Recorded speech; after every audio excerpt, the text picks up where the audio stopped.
जय हिंद बच्चों। तो लेकर आ चुका मैं आप लोगों के लिए अगेन ट्रिग्नोमेट्री का नेक्स्ट वीडियो, जहां पे आज हम 3.3 को कंप्लीट कर देने वाले हैं। लास्ट के 4 क्वेश्चंस जो है वो रिमेनिंग थे, तो आइए फटाफट हम डिस्कस कर लेते हैं। सबसे पहले हम बात करते हैं क्वेश्चन नंबर 20 की, क्योंकि ऑलरेडी हमने आपको 19 तक कंप्लीट करवा दिया, राइट। तो इसमें कहता है कि आपको x की वैल्यू निकालनी है एंड द कंडीशन इज जो x लाई कर रहा है वो फर्स्ट क्वाड्रेंट में। देखिए इसका मतलब फर्स्ट क्वाड्रेंट है, 0 से ग्रेटर और π/2 से लेस, मतलब 0 और 90 के बीच में। और ये कौन से क्वाड्रेंट में होता है? फर्स्ट क्वाड्रेंट में, राइट। ये नहीं, ये फर्स्ट क्वाड्रेंट में। तो फर्स्ट क्वाड्रेंट में अगर लाई करता है तो आपको पता है जितने भी ट्रिग्नोमेट्रिक के फंक्शंस होते हैं 6 के 6 पॉजिटिव पाई जाते हैं। तो अगर आपको उनकी वैल्यूज कभी नेगेटिव दिख रहे हैं तो वो नहीं लेने हैं, पॉजिटिव वाले लेने हैं, ठीक है। चलिए, तो यहाँ पे अगर आप नोटिस करें तो आपके पास तो एक तो कॉस दिख रहा है और एक कॉसेक दिख रहा है।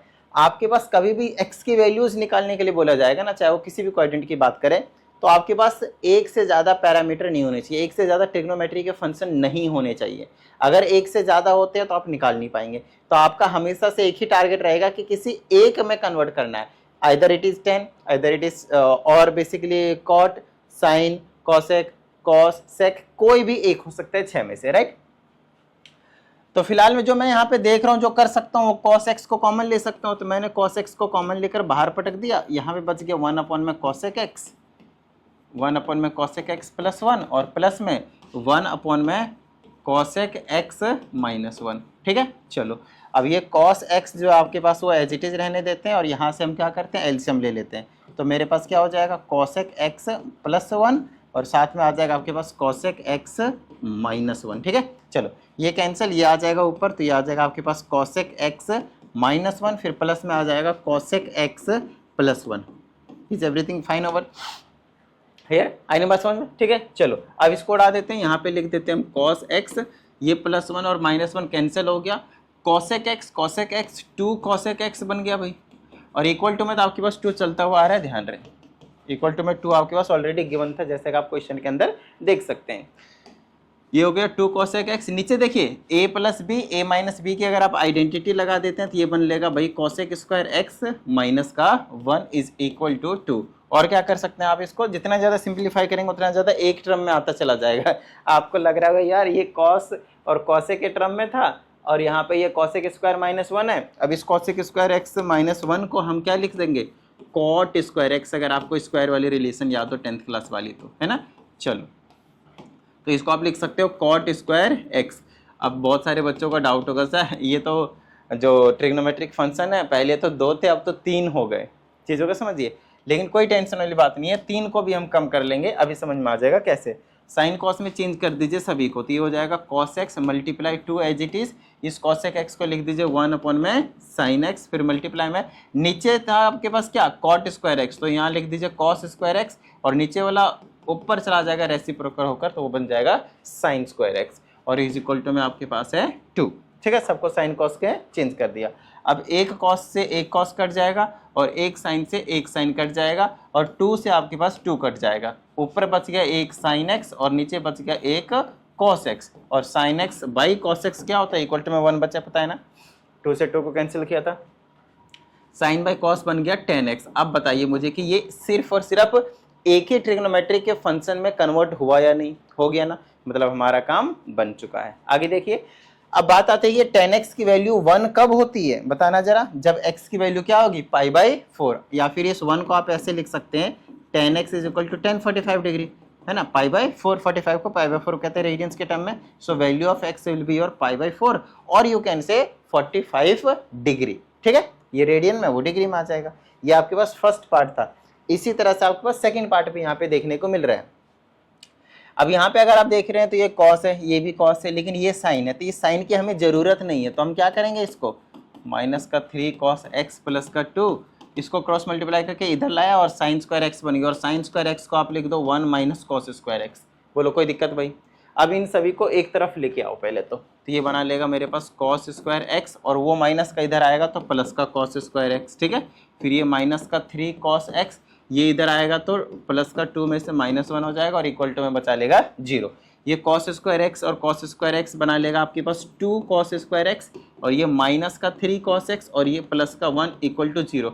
अगर आप नोटिस करें तो आपके पास जो भी चीज़ें गिवन थी वो एक ट्रिग्नोमेट्रिक फंक्शंस के टर्म में आ चुका है, लेकिन हमें तो एक cos की सिर्फ वैल्यू चाहिए, लाइक 1/2 √3/2 समथिंग लाइक दैट।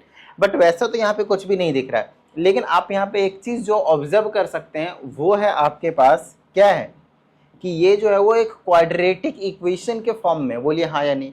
अगर आप सब्सटीट्यूट कर लेते हैं कि let cos x is equal to y, क्योंकि cos x में डील करना थोड़ा सा बच्चों के लिए मुश्किल हो जाता है, उनको समझ में नहीं आता, कंफ्यूजन होती है और कुछ नहीं। तो अगर cos x को y लेट कर लेते हैं तो ये बन लेगा 2y² माइनस का 3y और ये प्लस का 1 इक्वल टू 0। अब थोड़ा सा इजी लग रहा है आप लोगों को। क्या आप इसको सॉल्व करके y की वैल्यू नहीं निकाल सकते? Either you can apply factorisation method or you can say other one that is your quadratic formula or completing square method, जो भी आपको इजी लगता हो। तो आप इसको कैसे लिख सकते हैं? 2y² minus 2y minus y plus 1 equal to 0। यहाँ से आ जाएगा 2y कॉमन ले लिया तो ये बन गया y माइनस 1 और ये माइनस 1 बन गया और ये बना लेगा y माइनस 1 इक्वल टू 0। तो यहाँ से मेरे पास जो आंसर आने वाला है वो क्या हो जाएगा मेरे पास? 2y, एक बार चेक कर लेते हैं सही कर रहे हैं ना, -1 y माइनस 1 सही है। 2y माइनस 1 इक्वल टू 0 और यहाँ से आ जाएगा आपके पास y माइनस 1 इक्वल टू 0।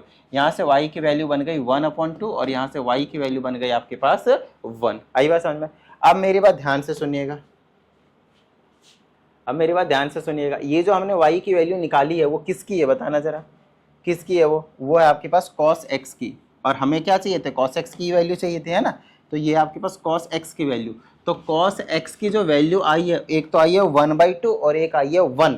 देखो ये जो 1 होता है वो कितने पे होता है? 0 डिग्री पे। बट हमारे पास स्टार्टिंग में ही मेंशन है कि जो x जो लाई करेगा, ध्यान समझिएगा, x जो लाई करेगा वो 0 और π/2 के बीच में होगा। 0 भी नहीं ले सकते और π/2 वाली वैल्यू भी नहीं ले सकते, मतलब 0 to 90 के बीच वाली नहीं ले सकते, उनके बीच का लेना है। तो उनके बीच में हम इसको कैंसिल करेंगे, भाई ये 0 डिग्री वाली वैल्यू है तो इसको आप कैंसिल करेंगे तो ये 1/2 वाले आप ले सकते हो।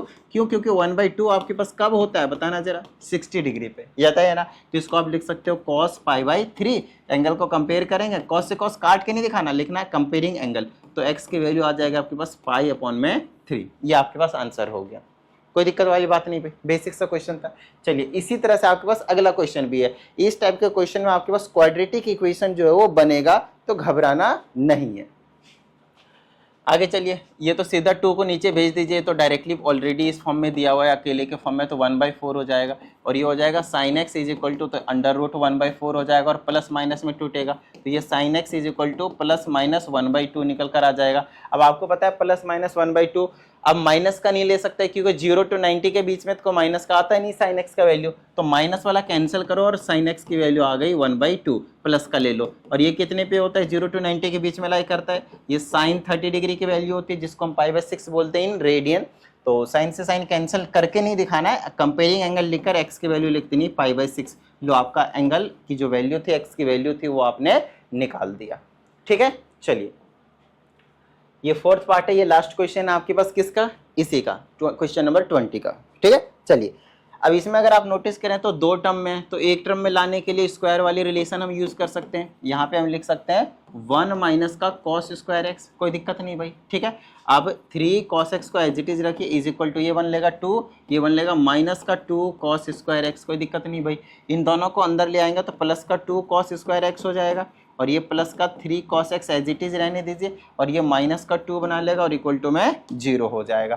क्या ये अगेन आपके पास क्वाड्रेटिक इक्वेशन नहीं बन रहा है? तो फिर से आप लेट कर लीजिए cos x को समथिंग वेरिएबल x मत लेट कर लेना, x ऑलरेडी एंगल के फॉर्म में यूज हो रहा है। y z x के अलावा आप a to z में से कुछ भी लेट कर सकते हैं। तो ये हो जाएगा आपके पास 2y का स्क्वायर, ये प्लस का 3y और ये हो जाएगा माइनस का 2 इक्वल टू 0। बस यहाँ से हम इसको फैक्टराइज कर लेंगे तो ये हो जाएगा 2y का स्क्वायर प्लस का 4y और माइनस का y माइनस का 2 इक्वल टू 0।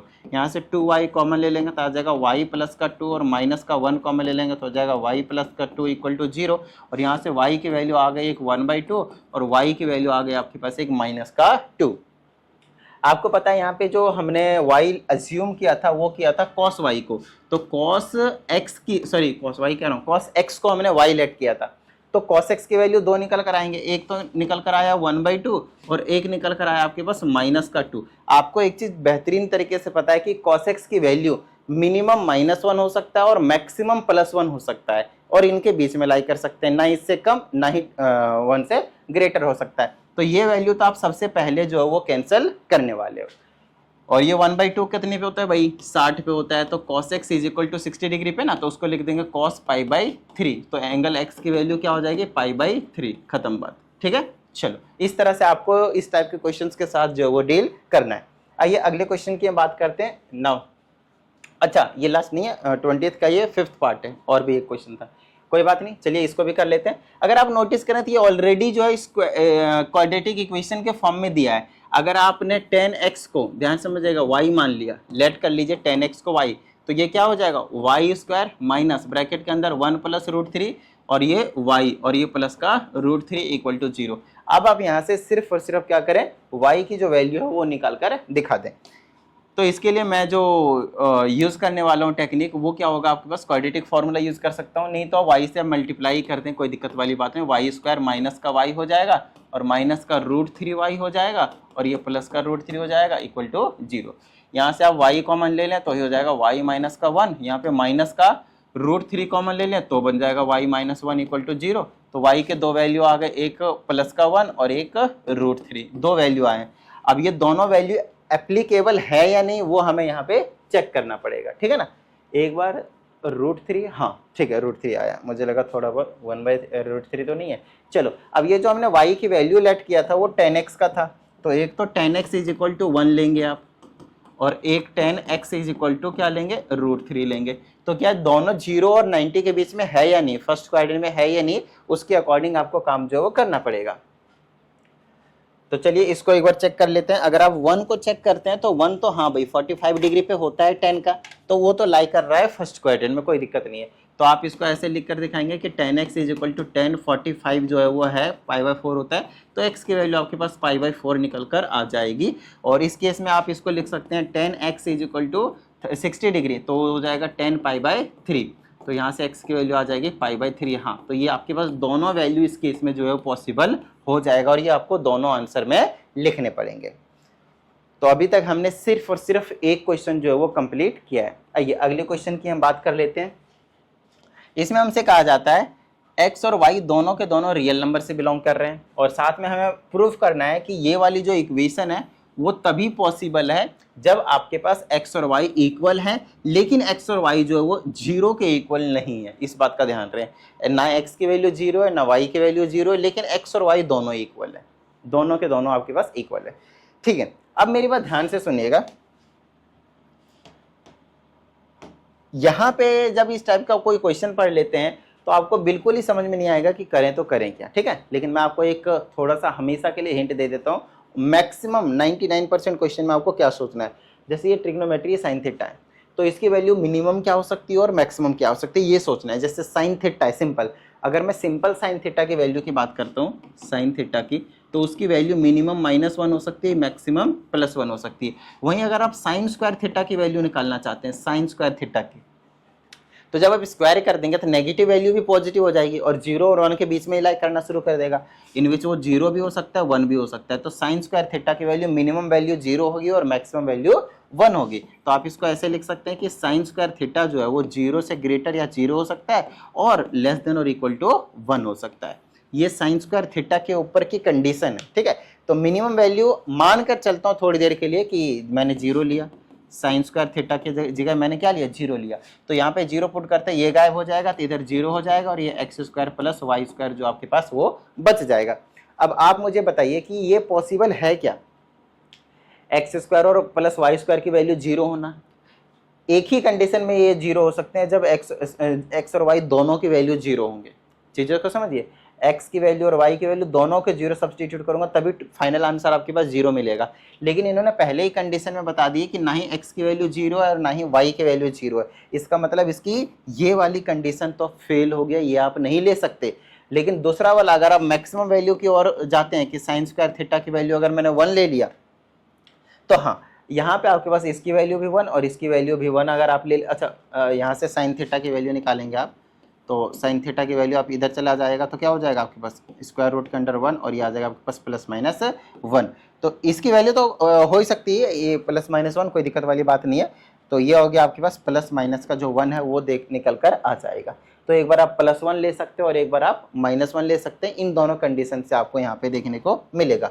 अब -1 या फिर +1 क्या लिया जाए वो चीज़ समझ में नहीं आ रहा है सर, तो कोई दिक्कत वाली बात नहीं है, आप कुछ भी ले लेंगे तो वही चीज़ रहेगी, कुछ फर्क नहीं पड़ेगा, क्योंकि स्क्वायर होकर, क्योंकि साइन स्क्वायर थीटा है ना, तो स्क्वायर होकर आपके पास वो प्लस का ही बन जाएगा। तो अगर आप यहाँ पे सब्सटीट्यूट कर देते हैं इसके वैल्यू को 1 मैक्सिमम वैल्यू लेकर, तो ये हो जाएगा 2xy is equal to x² plus y²। आई बात समझ में। और यहाँ से आप क्या करेंगे, इसको राइट हैंड साइड भेज दीजिए, तो ये हो जाएगा x² प्लस y² और -2xy इक्वल टू 0। अगर आपको पता हो तो ये होल स्क्वायर की एक आइडेंटिटी है जिसे हम बोलते हैं x minus y to the whole square और इक्वल टू में क्या है 0। यहाँ से आपने क्या करा, स्क्वायर को उधर भेजिए, √0 हो जाएगा, तो x माइनस वाई √0 इज 0, तो x और y क्या हो गया आपके पास, इक्वल हो गया। यही कंडीशन आपको बतानी थी कि ये कंडीशन तभी पॉसिबल है जब आपके पास x और y की वैल्यू क्या हो जाएगी, इक्वल। आई बात समझ में, ठीक है, डन। चलिए अगले क्वेश्चन की हम बात कर लेते हैं। इसमें हमसे कहा जाता है find the least value of following functions. पहला है sin² x plus cos²x। Generally वो आपको रेसिप्रोकल वाली जो चीजें हैं वो देने की कोशिश करेंगे। ठीक है, sin²x तो इसको ना एक टर्म में कन्वर्ट करने की कोशिश कीजिएगा, ठीक है। तो इसको आप 1/sin² लिख सकते हैं, ताकि दोनों में जो रेंज की वैल्यू है 2 बार ना सोचना पड़े, हमें एक ही बार सोचना पड़े। तो इसकी मैक्सिमम वैल्यू कितनी आएगी, 1 आएगी। इसकी मैक्सिमम वैल्यू कितनी आएगी, 1 आएगी। लेकिन हमसे बोला है लिस्ट वैल्यू, तो लिस्ट वैल्यू के केस में हम क्या करेंगे, मिनिमम वैल्यू सोचेंगे। तो इसकी मिनिमम वैल्यू कितनी आएगी, -1, तो -1 का स्क्वायर कर देंगे प्लस, और इसके मिनिमम वैल्यू क्या आएगी, -1, तो -1 का स्क्वायर कर देंगे। ये हो जाएगा 1 + 1/1 विच इज 1 + 1, तो ये हो जाएगा आपके पास 2। तो इसकी जो लिस्ट वैल्यू जो निकल कर आएगी, मिनिमम वैल्यू वो 2 होगी। इससे कम वैल्यू आप किसी भी एंगल पे चेक कर लें, आपको देखने को नहीं मिलेगा। जैसे कि अब ये जनरली रेसिप्रोकली आप देख सकते हैं, तो इनको एक टर्म में ले आइए। तो एक टर्म में लेकर आएंगे तो आपके पास कुछ इस तरह के नज़ारे दिखाएंगे। ये कॉट को आपने कन्वर्ट कर दिया किसमें, tan²x में। अच्छा, tan की जो मैक्सिमम वैल्यू जो है, मैक्सिमम वैल्यू और या फिर मिनिमम वैल्यू, वो आपको नहीं पता। बताइए क्यों। याद कीजिए लास्ट वीडियो में मैंने आपको डोमेन एंड रेंज से रिलेटेड क्वेश्चन ऑलरेडी करवा रखे हैं, जहां पे हमने आपको बताया था टेबल किस तरीके से बनाते हैं डोमेन के लिए और किस तरह से रेंज के लिए। वहां पे हमने बताया कि tan x और cot x दोनों की जो रेंज निकल कर आती है वो रियल नंबर होते हैं। लो भाई, और अगर रियल नंबर होगा तो आप ना उसके मिनिमम वैल्यू बता पाएंगे कितनी होगी, क्योंकि वो -∞ जाएगा, और ना आप उसके मैक्सिमम वैल्यू बता पाएंगे क्योंकि वो +∞ जाएगा। ठीक है। अच्छा, क्योंकि हमें लिस्ट वैल्यू पूछा है तो हम तो मिनिमम वैल्यू की ओर फोकस करेंगे। तो नेगेटिव में कितना भी पुट करेंगे ये पॉजिटिव हो जाएगा, और ये वाला भी नेगेटिव में कितना भी पुट करेंगे पॉजिटिव हो जाएगा। तो आपको कुछ समझ में नहीं आ रहा है कि लिस्ट वैल्यू होगा तो होगा क्या, पॉजिटिव हो जाएगा, that's fine, but least value आपको यहाँ पे पता नहीं चलेगा। तो इस केस में आपको क्या करना है, ये वाली ट्रिक यहाँ पे यूज नहीं करना है। तो सर कौन सा हम ट्रिक यूज करेंगे, आपको सबसे पहले तो मैं अरिथमेटिक और ज्योमेट्रिक प्रोग्रेशन के पास लेकर चलता हूँ क्लास 10th में, जहाँ पे हमने आपको अरिथमेटिक मीन जो है वो पढ़ाया हुआ है 2 नंबर का, ए और बी का, उसका निकालते हैं। तो अरिथमेटिक मीन सिंपली दोनों को जोड़कर 2 से डिवाइड कर देना होता है। वहीं पे जब हम ज्योमेट्रिक मीन आपको सिखाते हैं तो अंडर रूट में a इंटू बी आपको हम पढ़ाते हैं। ठीक है। तो अब इसको एग्जाम्पल से देखते हैं कि अगर मैंने a की वैल्यू 2 लिया और b की वैल्यू मान लो कि मैंने 4 लिया, कुछ भी देख सकते हो, है ना। चलो इसकी b की वैल्यू हम क्या ले लेते हैं, 8 ले लेते हैं, थोड़ा सा इजी के लिए। तो अब आप एक चीज़ बताइए मुझे, अरिथमेटिक मीन निकालिएगा एक बार फटाफट। अरिथमेटिक मीन निकालेंगे तो 2 + 8 10, 10 डिवाइडेड बाई 2 क्या हो गया 5। वहीं पे अगर आप ज्योमेट्रिक मीन निकालते हैं तो क्या होगा, √2 × 8 which is √16, and √16 is nothing but 4। तो अभी आपने यहाँ पे नोटिस किया कि जो अरिथमेटिक मीन है और जो ज्योमेट्रिक मीन है, अगर यहाँ पे आप, ये हमेशा के लिए होता है ट्रू, या तो ग्रेटर देन होगा या तो इक्वल टू होगा। अरिथमेटिक मीन की वैल्यू देखो 5 आया, वही सेम वैल्यू से, और ज्योमेट्रिक मीन की वैल्यू सिर्फ और सिर्फ 4 आया। इसका मतलब arithmetic mean is always greater than geometric mean. तो कभी ऐसा कोई क्वेश्चन यहाँ पे आता है इस तरह से, जहाँ पे आपके पास रेंज जो है वो रियल नंबर आते हैं, तो उसके समय हम अरिथमेटिक और ज्योमेट्रिक का कंसेप्ट लगा सकते हैं। तो आप बोल सकते हैं कि इसका अगर मैंने अरिथमेटिक मीन जो है वो निकाला तो ग्रेटर देन इक्वल टू क्या आ जाएगा, ज्योमेट्रिक मीन। तो ये a हो गया और ये b हो गया, तो इनको ऐड कर दो, 2 से डिवाइड कर दो, तो tan² x प्लस cot² x divided by 2 greater than equal to होगा, इसी के अंडर रूट में इसके वैल्यूज़ को पुट करने हैं। तो ये हो जाएगा मेरे पास tan² x और इंटू में cot² x। ठीक है। चलो अब इसको थोड़ी देर के लिए आप यहीं पर रखो, तो ये हो जाएगा tan स्क्वायर एक्स प्लस का cot square x divided by में 2 ग्रेटर देन इक्वल टू। एक चीज़ का ध्यान रखना, ये दोनों एक दूसरे के रेसिप्रोकल है, और अगर उसको मल्टीप्लाई में रख देते हो उसकी वैल्यू हमेशा 1 आती है। नहीं पता तो tan स्क्वायर एक्स को लिख दो 1 by cot square x, cot square x से cot स्क्वायर एक्स कैंसिल हो जाएगा, या फिर आप cot स्क्वायर एक्स को लिख दो 1 बाई tan स्क्वायर एक्स, तो tan स्क्वायर एक्स से tan स्क्वायर एक्स कैंसिल हो जाएगा, तो अंडर रूट 1 बचेगा, और अंडर रूट 1 का मतलब क्या हो गया 1। अब 2 से आप दोनों तरफ को मिसे के लिए क्या करेंगे, मल्टीप्लाई कर देंगे, तो मेरे पास आ जाएगा tan की स्क्वायर एक्स प्लस cot की स्क्वायर एक्स, तो ये 2 गायब होगा और इधर आ जाएगा 2। तो देखो इसकी वैल्यू जो मिनिमम है ये ग्रेटर देन और इक्वल टू 2 है, मतलब मिनिमम वैल्यू 2 है, उससे हमेशा ग्रेटर वैल्यू आपको देखने को मिलेगा। So the least value is 2। इसका भी 2 आया और इसका भी आपके पास लिस्ट वैल्यू जो है वो 2 आया है। ये कोइंसिडेंस से हमेशा नहीं होंगे, इस बात का ध्यान रखना। That will depend on functions कि क्या फंक्शन आपको गिवन है। ठीक है, आप लोगों को कुछ भी डाउट आता है तो इस नंबर पे भेजते रहें, आप लोगों को प्रॉपर वीडियो सॉल्यूशन जो मिल जाएगा। And if you need personal online class तो उसके लिए भी आप इसी नंबर पे इंक्वायरी कर सकते हैं। आगे की बात करते हैं हम। Question number 23, this is your last question, जिसमें आपके पास 4 पार्ट हैं, 1 2 3 4, ये 4 क्वेश्चन करने हैं आपके पास। ये जो क्वेश्चन है आपके पास वो डोमेन एंड रेंज से रिलेटेड है, डोमेन एंड रेंज से रिलेटेड है। तो चलो भाई सबसे पहले इसकी डोमेन और रेंज की बात करते हैं। देखो अगर आप डोमेन की बात करते हो तो डोमेन का मतलब होता है कि भाई आप इसके अंदर क्या पुट कर सकते हो, जो भी वेरिएबल होगा उसके जगह पे, यहाँ पे एक्स है, थीटा है, एंगल है साइन का, तो उसके जगह पे आपको पता है कि उसका डोमेन क्या होता है साइन का। लेकिन ध्यान रहे, इतना दिमाग में जरूर रखना होता है कि वो नॉट डिफाइंड वाली कंडीशन नहीं बनानी चाहिए। अगर नॉट डिफाइंड की कंडीशन बनाती है तो उस वैल्यू को हम नहीं सब्स्टिट्यूट कर सकते। लेकिन यहाँ पे ना अपॉन में है, ना रूट में है, ना लॉग के अंदर है, तो कोई दिक्कत वाली बात नहीं है। आप कुछ भी पुट करेंगे वो वैल्यू डिफाइंड होगी। तो यहाँ पे जो डोमेन होगा वो रियल नंबर आप बोल सकते हैं कि कुछ भी आप वैल्यू पुट करें, किसी भी तरह की कोई प्रॉब्लम जो है वो नहीं आएगी, है ना। ये चीज आपको हमने रिलेशन फंक्शन में ऑलरेडी क्लियर करवा रखा है। आइए आगे की बात करते हैं। तो ये हो गया। अब देखिए, अब रेंज की बात करेंगे। तो रेंज का मतलब है आपके पास मैक्सिमम वैल्यू क्या मिलेगी या फिर ओवरऑल वैल्यू क्या मिलेगी, किस रेंज की वैल्यू मिलेगी, कहां से लेकर कहां तक आंसर आपके पास निकल कर आएंगे, क्या 0 आएंगे या नहीं, क्या नेगेटिव नंबर आएंगे या नहीं, क्या पॉजिटिव नंबर आएंगे या नहीं, क्या डेसिमल नंबर आएंगे या नहीं। तो ये सभी वैल्यूज को हमें एनालाइज करना होता है, उसी को बोलते हैं रेंज। जो आउटपुट होता है कि एक्स की वैल्यू कुछ भी पुट कर सकते हैं, क्या आउटपुट भी कुछ भी मिलेगा। तो अगर कुछ भी मिलेगा तो रियल नंबर इसका भी आंसर हो जाएगा, बट कुछ भी नहीं मिलेगा तो क्या मिलेगा, जो मिलेगा वो इसका आंसर हो जाएगा। ठीक है, देखिए तो इसको जब भी ट्रिग्नोमेट्री फंक्शन आए तो उसके रेंज से स्टार्ट कीजिएगा। फॉर एग्जांपल sin 3x, तो देखो sin x हो या sin nx हो, उसकी वैल्यू हमेशा -1 मिनिमम होती है और +1 मैक्सिमम होती है। ठीक है, तो आपका टारगेट रहेगा ये जो बीच में है, बीच में ध्यान रहे, ये जो बीच वाली वैल्यू है वो आपके पास हमेशा फंक्शन बनाने के लिए यूज होगा। तो sin 3x तो ऑलरेडी है, अब हमें उसके साथ 4 चाहिए, तो आप क्या करोगे, 4 से मल्टीप्लाई कर दोगे दोनों साइड। तो जैसे आपने 4 से मल्टीप्लाई किया, -4 बन गया, ये less than equal to as it is, और ये 4 से मल्टीप्लाई करते ही -4 sin 3x less than equal to 4 जो है वो बन जाएगा। इतनी बात समझ में आई, बहुत इंपॉर्टेंट है, ध्यान समझिएगा। अगली चीज है आपको नेगेटिव साइन चाहिए, फिर प्लस का 5 भी चाहिए। तो नेगेटिव साइन चाहिए तो माइनस साइन से आप क्या करेंगे, मल्टीप्लाई कर देंगे। तो माइनस साइन से मल्टीप्लाई करेंगे तो ये प्लस का बन जाएगा। और ध्यान रहे, जब भी आप नेगेटिव नंबर से मल्टीप्लाई या डिवाइड करते हैं तो इनक्वालिटी का साइन रिवर्स हो जाते हैं, ये इनक्वेशन का रूल है।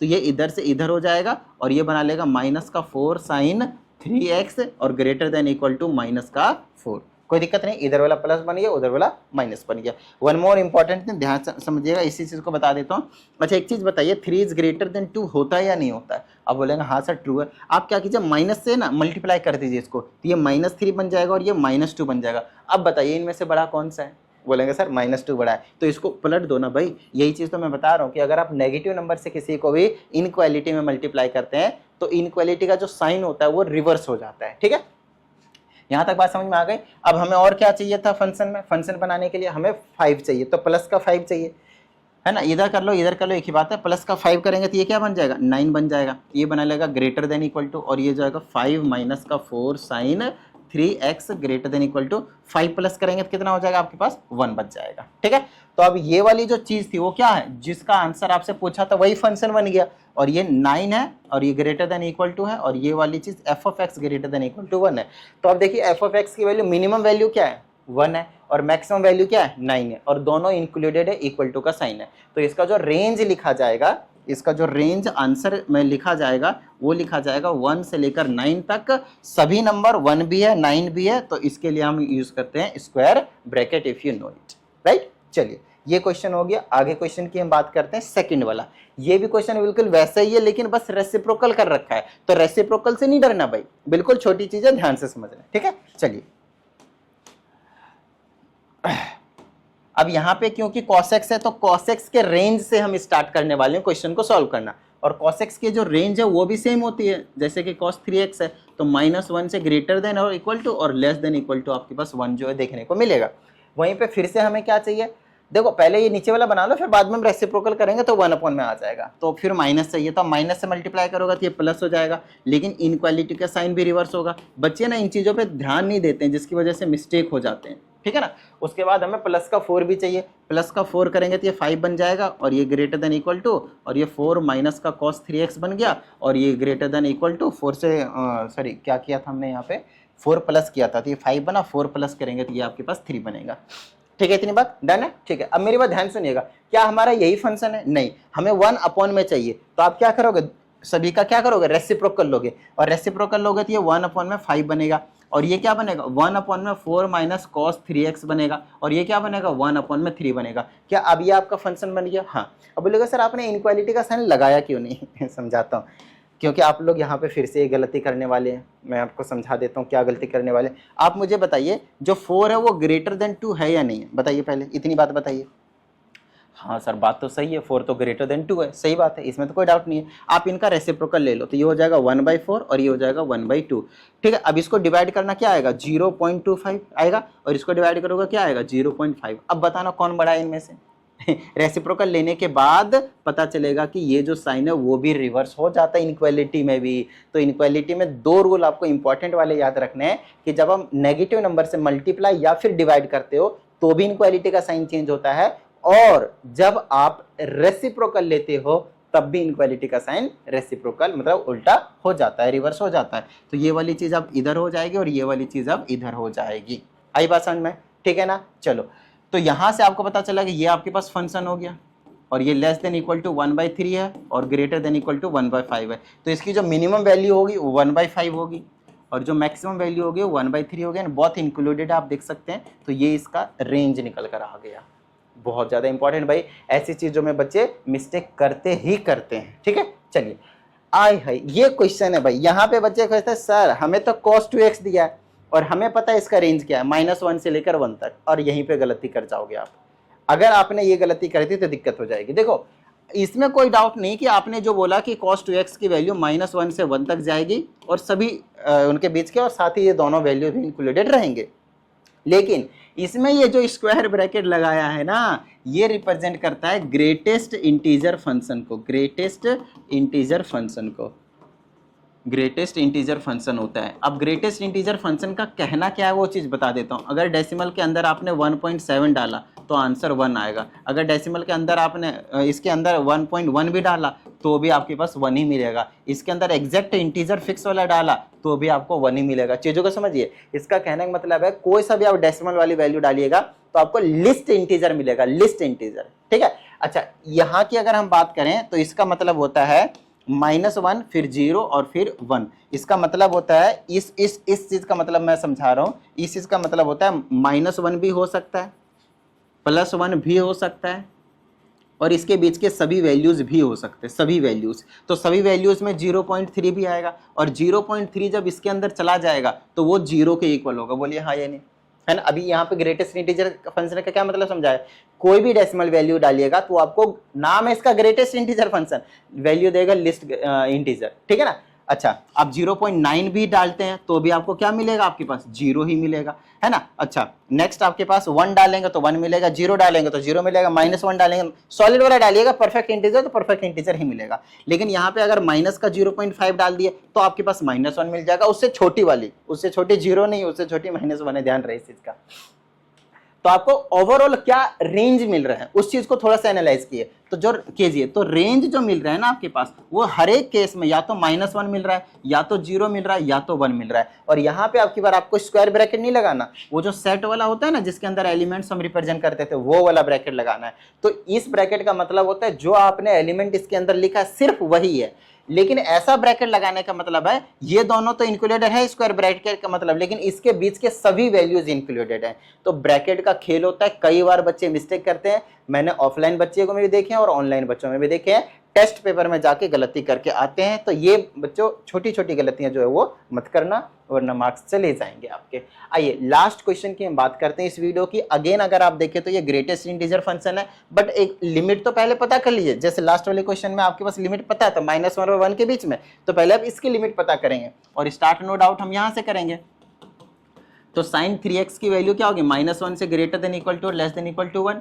फिर हमें 2 चाहिए तो 2 से मल्टीप्लाई करेंगे तो ये 2 बनेगा, यहाँ भी 2 और ये भी आपके पास 2 बन जाएगा। अब तो समझ में आ रहा होगा, 2-3 क्वेश्चन करा दिए। अब प्लस का 1 करना है तो ये वाला -1 बन जाएगा, greater than equal to 1 plus का 2 sin 3x बन जाएगा। ये थोड़ा सा इजी लग रहा होगा आप लोगों को, +1 करेंगे तो 3 बन जाएगा। अब ये वाली जो चीज़ है वो आपके पास फंक्शन बन गया और फंक्शन की वैल्यू -1 से ग्रेटर देन इक्वल टू और लेस देन इक्वल टू 3 है। तो अब आपको पता है हमेशा परफेक्ट इंटीजर ही लेना है। तो इसका मतलब है ये -1 है, फिर ये 0 आएगा, फिर 1 आएगा, फिर 2 आएगा और फिर 3 आएगा।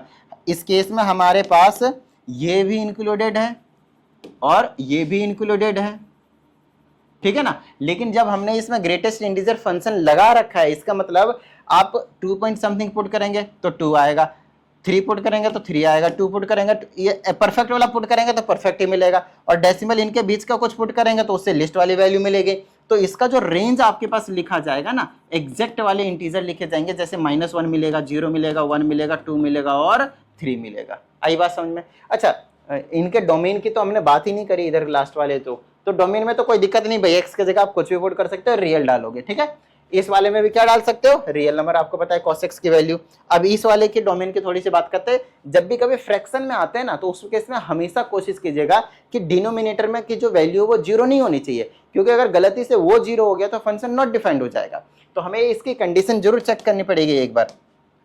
अच्छा, इसकी जो वैल्यू है वो मिनिमम -1 है, मैक्सिमम 1 है, तो इसकी वैल्यू कभी भी क्या 4 आ सकता है, 4 आएगा तभी ये 0 होगा, 4 आएगा तभी ये 0 होगा, और वो कभी पॉसिबल ही नहीं है। इसका मतलब आप x की जगह कुछ भी डालें, नीचे 0 नहीं आएगा। तो फिर से यहाँ पे क्या हो गया आपके पास, रियल नंबर, ठीक है। और पहले वाले का डोमेन क्या था, रियल नंबर ही था पहले वाले के, इसका तो बताया था मैंने, है ना इसका। तो कहीं ना कहीं ये चारों के 4 पार्ट में आपने देखे जो डोमेन थे वो रियल नंबर थे, बट मेन खेल था आपके पास रेंज का।